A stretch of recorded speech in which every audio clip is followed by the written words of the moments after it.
Кирип келген 2012 балык жылында торубузду балык эмес, таланттуу актер Мирлан Абдуллаев менен Чего все с этой революцией? Слушай, я тебе даю 3 дня. Не расплатишься, ни митинги, ни революция тебе не помогут. Ага. Мои ребята устроят переворот в твоей голове. Понял?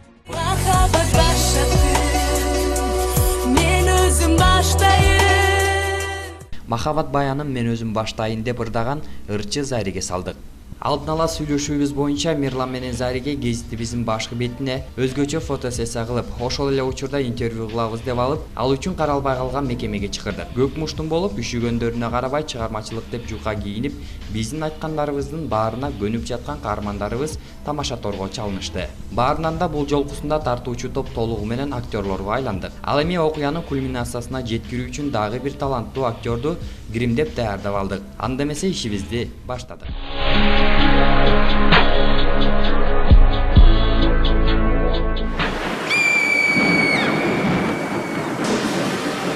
Алгачкы даярдык. Эч нерседен кабары жок Мирлан менен Зари арканды чечип албаш үчүн аларды бекем таңып койдук. Эки каарман тең сөмкабыз башта эле тоңуп баштады. Бат эле тартабыз да деп сурап, тезинен кеткиси келди окшойт. Бирок кызык, биздин максат аткарылыш керек да. Адаттагыдай эле сурообузду бермиш болуп, тамаша тор экенин билдирбөөнүн камын ойлодук. Эмне үчүн ушу ырчылыкка аралашып калдың же башка кесип тандасаң болбойт? Башка кесип боюнча окудум. Бирок мен балалык кыялдарым баары ырчылык менен байланыштуу болгон үчүн ырчылык кесибин тандадым. Сиз Анан да ырдаган жагат. Кайсы билим боюнча азыр окуп жатасың? Окууну бүттүм. Мен юриспруденцияны бүтүрүп келдим Москвадан. Ошол. Кененирээк айтсаң мындай токтобой мындай. Оюңду кененирээк айтсаң? Жок, мен бүттүм деп атпаймынбы окууну? Ошол Москвадан окуп келдим. Финанс өнөр жай академиясын бүттүм. Анан юриспруденция кесибине ээ болуп, Кыргызстанга келдим кайра. Бирок өз кесибим боюнча иштей элекмин.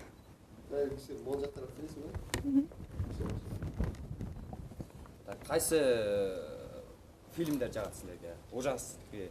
Мага көбүнчө ужастиктер жагат. Кайсы режиссер? Режиссерлордун билбейм аттарын. Анан бирок кинонун аттарынан мага Неме жагабы, неме фильм? Дом на холме деген фильм жагат. Сумерки жагабы? Мен Сумеркини чынын айтсам көргөн жокмун. Сизчи? Сумеркини көрсүз беле? Ни одну серию.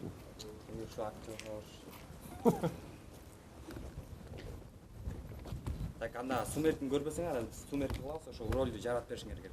Экөөңөр башыңарды бири-бирине тийсеңер, башыңарды жакыныраак.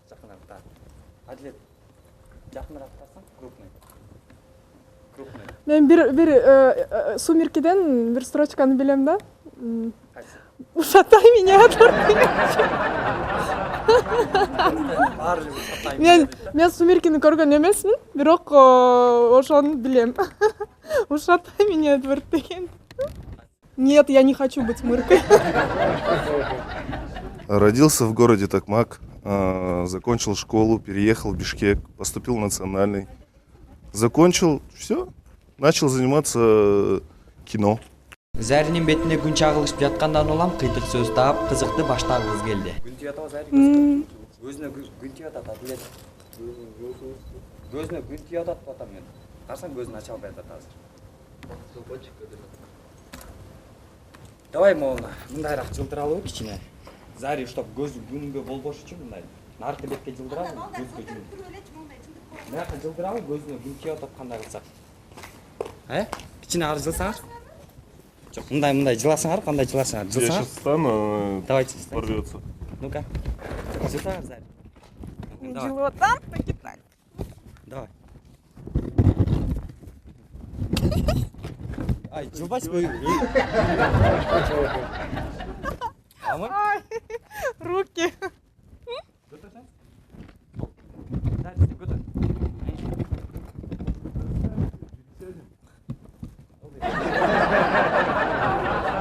Извините, пожалуйста, у меня руки же завязаны. Болду. Болду окшойт э? Мен бул жакка карап калдым го вообще.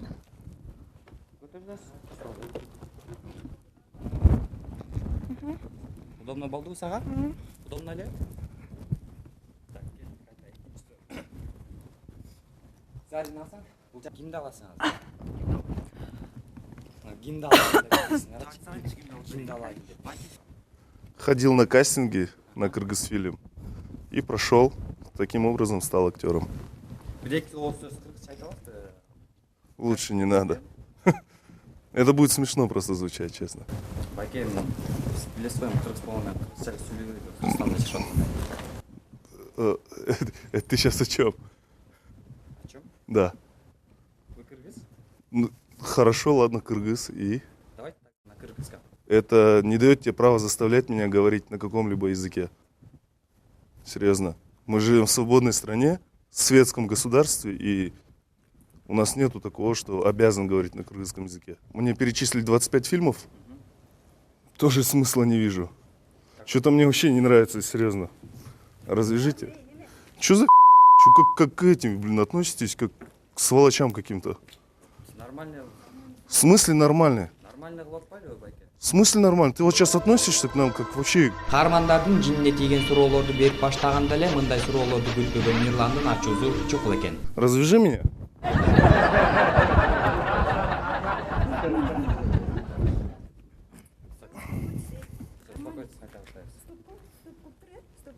Нормально, все, успокойся. Все, развяжите меня. Все, успокойся. Что это такое, блин, вообще? Пацанчик какой-то мне здесь что-то говорит. Болбой эле атайлап эле убакытты чоюп каармандардын ачуусуна тийип, кыжырына тийген суроолорду кайталап берип жаттык. Жини келген Мирлан кыжыры кайнап кетти көрүнөт. Но мне сейчас, да, я сейчас в таком состоянии, ты меня труба достал, да, если честно. Не в обиду сказано. Своим отношениям.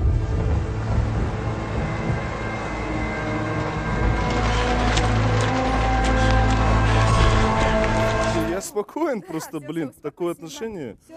Ну, просто без меня ушиб кетип эле ушундай кылат. Ну а мы-то тут при чем?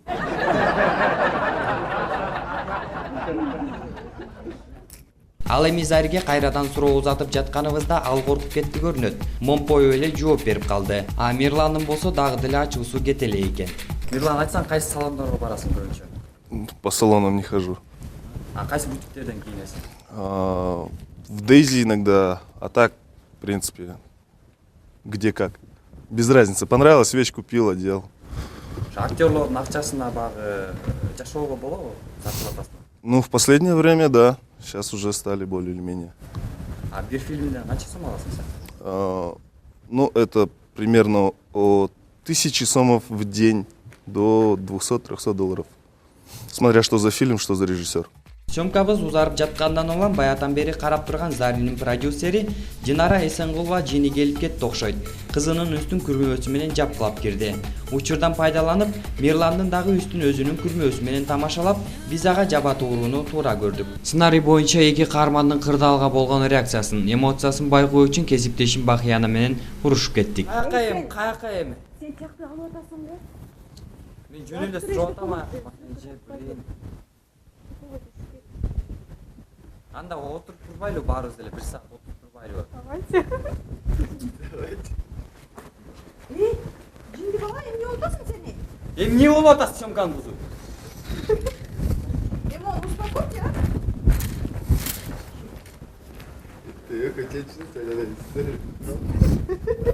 Жо, эмне болуп атасың съемкага кирип атасың? Эмнеге планга кирип атасың бул жерге? Калат деп атасың, ооруп калат. Кыш го, жай эмес.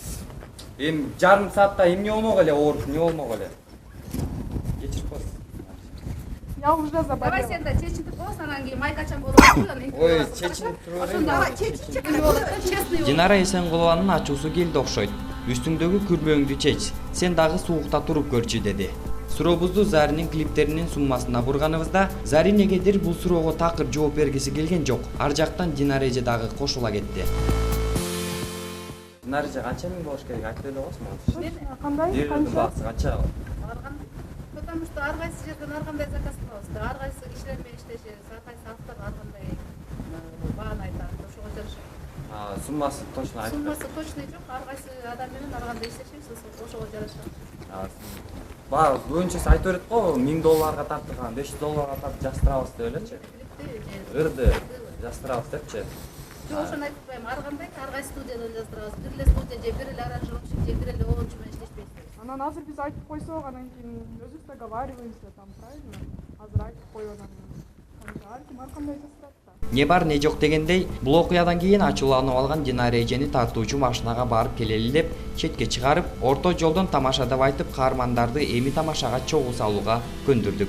Кесиптешим менен урушуп эми ачуумду тартып жаткан оператордон чыгармак болдум. Бул жерде эми алдын ала түзүлгөн сценарий боюнча видеого тартып жаткан оператор Адилет экөөбүз уруша кеттик.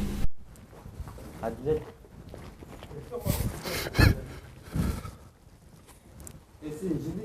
Все ушли. Мен звонить этем азыр. Звонить этем азыр. Адилет. А что я могу сказать? Адилет.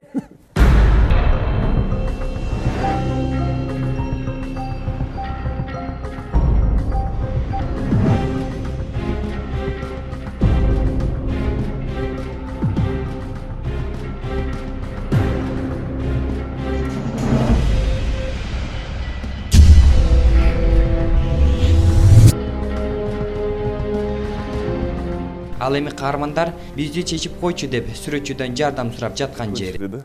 Что вообще какая-то... Позвяжи, пожалуйста.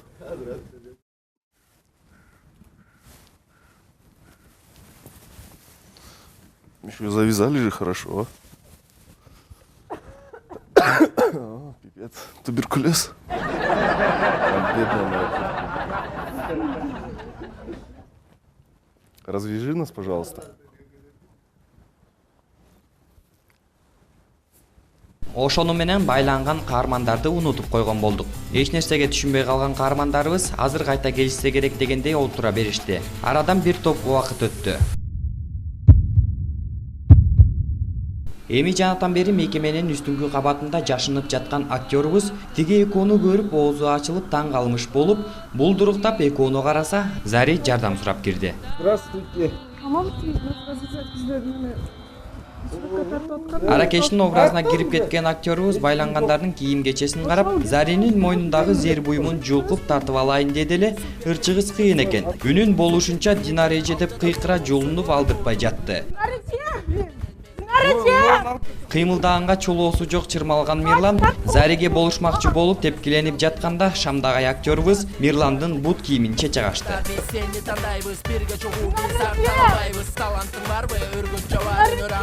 Бут кийимди көтөрүп качып келген актёрубузду жашынган жерден тосуп алып, гүл көтөрүп чыга келгиче Мирлан кара күчкө салып, арканды бир топ эле бошотуп калыптыр.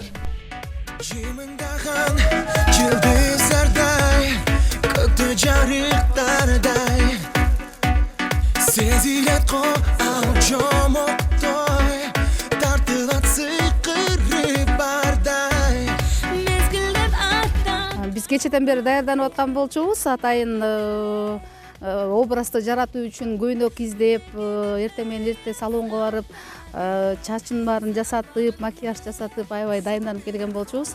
Анан кийин келип эле баягы съемкалар башталды. Башында эч бир ойдо жок болчу да, эч кандай мындай розыгрыш же башкача болуп атат депчи, ушундай фотосъемка окшойт деп. Анан колдорун байлап отургузуп, анан реальный болсун, колдорун катуураак байлап эле, катуураак эле байлайлы, окшошпой калат деп эле катуу тартып байлап атышкан. Ага деле маани берген жокпуз. Анан бир маалда ведущий келип эле анан кыйкырып баштаганда биринчи таң калып кеттим да, анан эмнеге мындай кылып атат деп. Анан кийин кайта ойлоп кеттим. Суперинфодо мындай коллективде болчу эмес эле, дайыма так иштешчү эле. Ошон үчүн мен бул деген розыгрыш окшойт ушу деп бир жеринде айтып алдым окшойт. Розыгрыш окшойт деп бир аз подозрение болуп кеттим. Анан кийин кечке созуп баягы чечинип суукта, кыштын суугунда отургандыктан аябай көпкө созулуп аткандыктан келип алып баруучунун курткасында чечип алдым. сен да сезгиниң ошо сууктугунан кийин балким батыраак иштейсиң деген ой кетти да. Башынан эле мындай таң каларлуу болду. Съемка учурунда сүрөткө тартып атат бизди, анан эле баягы администратор билбейм интервью алган келип эле бакырып баарына сен мүнтпейсиң, неге мүнтүп атасың деп, жакшы байлабайсың, жакшы иштебейсиң деп эле баарына кыйкырып баштады. Анан ошол күн биз да таң калып эле эмнелер, эмне ынтымагы жок, мындай коллектив окшойт деп ойлоп кеттик. Ошол бирок үшүп тоңуп, мен азыр бутумду дагы не чувствую. Ошол. Алдандык. Молодцы, все получилось. Так вот, в конце прокололись немножко.